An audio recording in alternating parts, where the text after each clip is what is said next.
Hello guys, welcome back to Lines of Battle. This is not a clickbait. Lines of Battle is going to receive probably the most important update before the game gets out of open beta and enters the release version. Now we have received an amazing dev diary by Leo about 11 hours before, and it have addressed a lot of things regarding the June 18th update. It is not a complete list of all the new features, but it is a really good summary. So let's get right into it. First of all, they are expressing how they will completely get rid of the Artifact and Mongol Horde exploits, and it will be replaced by a more open, a more fair, and a more creative way of fighting your battles. We will see bug fixes, quality of life issue changes, and a lot more. Let's just start with the developers actually addressing some of the issues with the previous update, because the May update was a huge change to the game, but Leo himself acknowledges how it was a bit rushed and that the way they have released the update actually had some negative impacts on the community itself. If you don't remember, the May update release had two major issues. First of all, it was released one day before the planned release. This meant that while players were still having games, those games actually broke completely because the old way of constructing games was now incompatible with the new updated version. Now the second issue was how the update was not properly tested out, and it actually led to some unwanted exploits and a bit of a letdown for some of the community members. This was later addressed by many hotfix updates, which unfortunately changed the gameplay so much that a bunch of players didn't want to bother with relearning the meta every other week, and they just quit the game for a while. Now, a good news to them is that the developer Leo himself now pledged that they will be more consistent with the updates and that they will notify players at least several days in advance of any upcoming updates, which probably includes hotfix updates as well, and hopefully these players will return. Now, it's very unfortunate how a bunch of players quit. However, it is not the end of Lines of Battle, it is far from it. Even if they were not to return, Lines of Battle would probably find a way to flourish, and I will talk about this later on. Essentially, much of the game mechanics for the Waterloo update are now complete, and they are only running some testings for the next couple of weeks, making some tweaks before the release itself. Now they are also reworking the collision system. Up until recently, there was a hard collision mechanism in the game, but because this is not really historical and because it is not the only solution, the devs have now decided to replace it with a more dynamic behavior. As they put it, we have a new collision system that will cause scaling penalties, such as melee penalties and moderate speed reduction based on the extent of the overlap. Brief accidental overlap will not have a meaningful penalty, and melee stacks will be entirely ineffective. They are also making adjustments to routing that will reduce the incidence of units routing the wrong way and becoming stuck or even reorganizing in the enemy rear, which is once again pretty important. There were a bunch of battles where the routing unit is just stuck at the enemy lines. They couldn't really fall back to a safe area, and the devs have also hinted on implementing a surrender mechanic in the future. As announced, the artillery force strategy is now also getting dealt with. The most major implementation of this is how artilleries now have an extended damage width for their line of fire. This means that now if I was to try to shoot this cavalry over here, I would actually, let's find another example. If I was to try to fire right in between these two units, then I would damage both of my units in the front, which is quite unpleasant for me because I would like to damage the enemy and not take any damage myself. In fact, the only way to avoid this debuff is if I was to shoot at an enemy at an elevated position, such as over here. Now my units don't actually take damage because they are below the path of the projectile, which is amazing. You know, this means that after a long time, it will once again become advantageous to put your artillery on heals, just like as it was historically. And we are getting many more realism balances in this update. As the devs put it, repetitive artillery fort gameplay should now be replaced with an interesting dynamic game of risk and reward. Lower artillery cost means lower gold budgets for the same composition and less room to spam cavalry. Now previously in the May update they actually increased the artillery cost. That was their initial attempt at dealing with the artillery fort. However, that has led to players not using artillery at all, and it gave rise to the Mongol horde tactic. This is now being completely redone, with costs being reduced once again to their normal price, and artillery receiving this brand new tweak to their fire mechanic.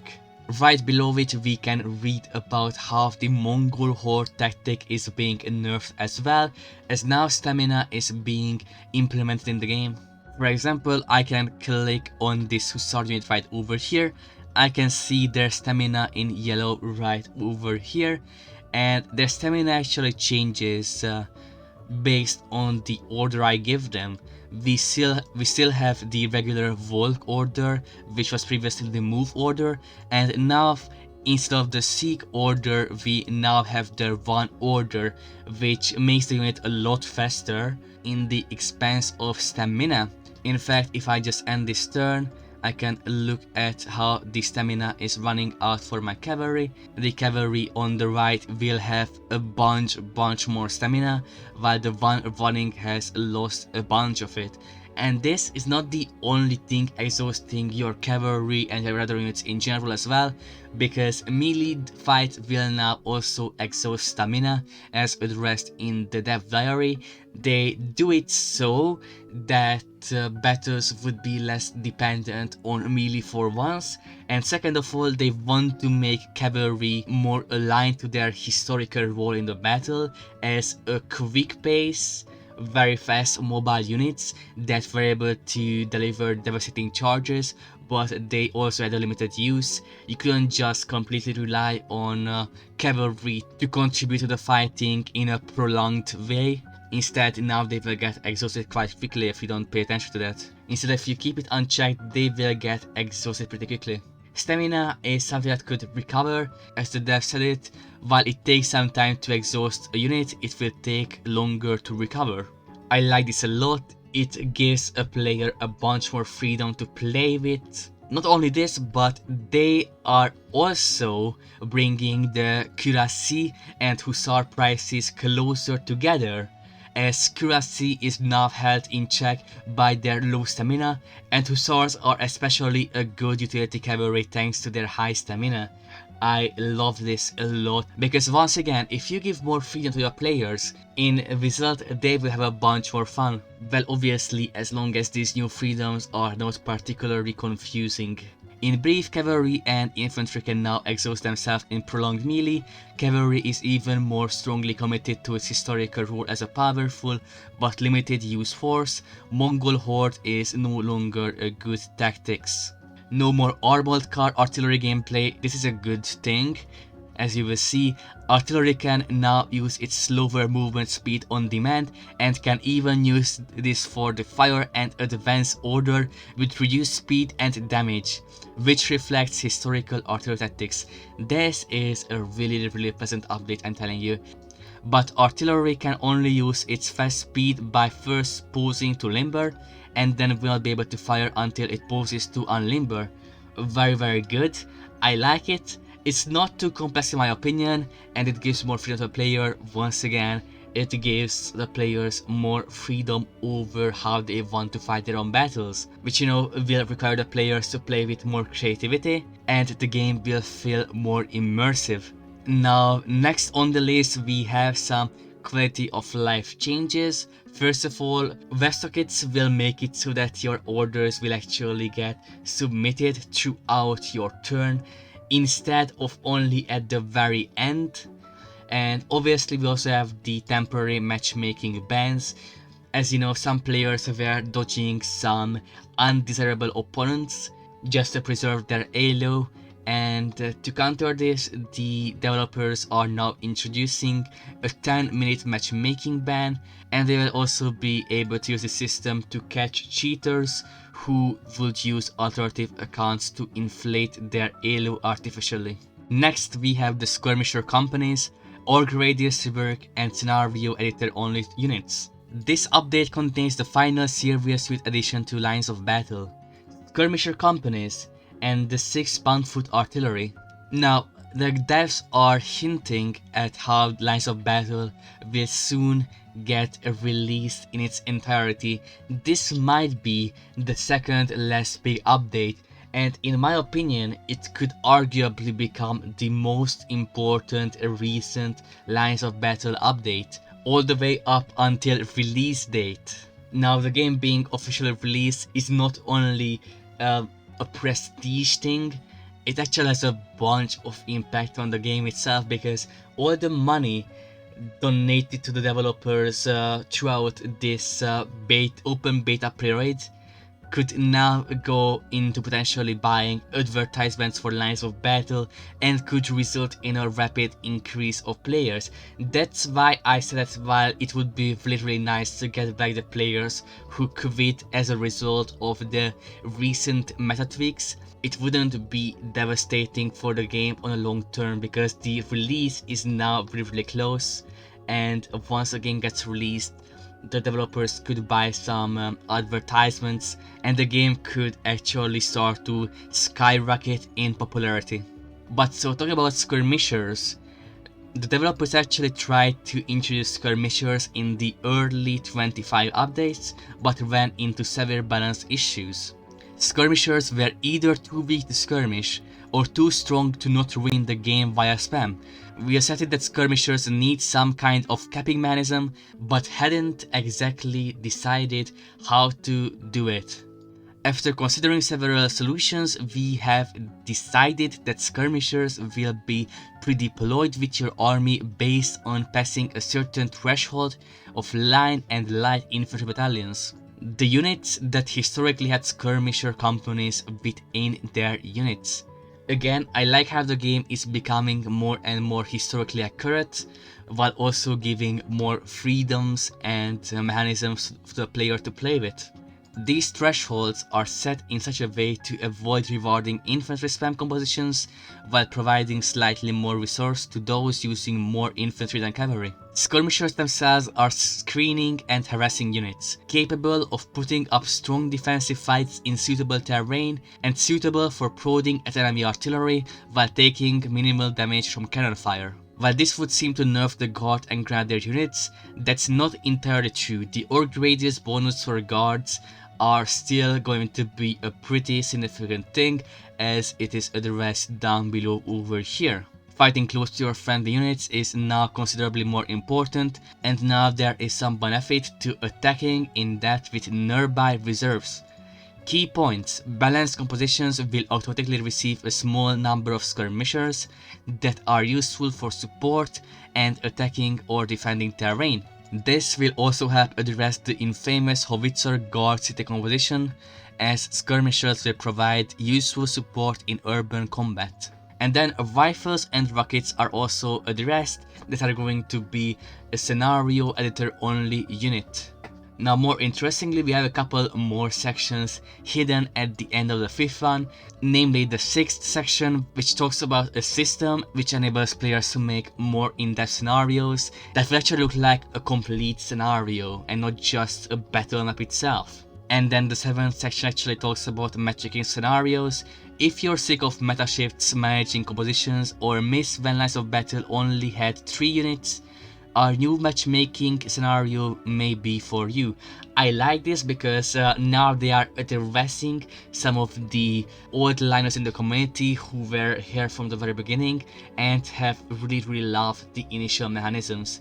This can obviously help to keep the community together even despite the constant changes and updates coming to the game as we are itching closer to the release date, and could help to preserve a large Lines of Battle community.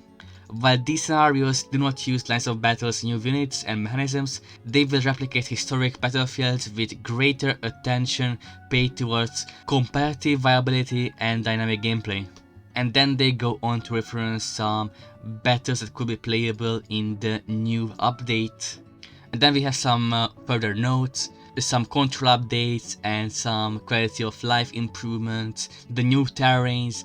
We actually got some new terrains, mainly the winter variations of some of the old terrains, because now, believe it or not, if you go into matchmaking in a test server right now, then you have 1/5 of a chance, or about 20% of chance, to get a fully winter map to play on. And then, you know, Lines of Battle also has a growing Chinese community, and there are some new Chinese units coming to the game. I mean, skins, but yeah. There will be a nice discount to flex skins temporarily, and Android users will be able to use the scenario editor as well. And then there are all the scenario editor updates that I will cover in a later video more in depth, especially because I want to see whether they would add some more features or not. But so that has been all about the upcoming Lines of Battle update for now. We will return to the game when we get closer to the release date itself, because these things look amazing. But considering how Winter Terrain only got released 1 or 2 days prior, I want to see if they would make any big updates before making a comprehensive update video on the game itself, showcasing all the upcoming features of the game. Thank you for watching along. If you like my content, then please consider subscribing, because we are now really close to 1000 subscribers. It will be really nice to hit that goal, and thank you for being here. I appreciate the community around this channel, and see you next time.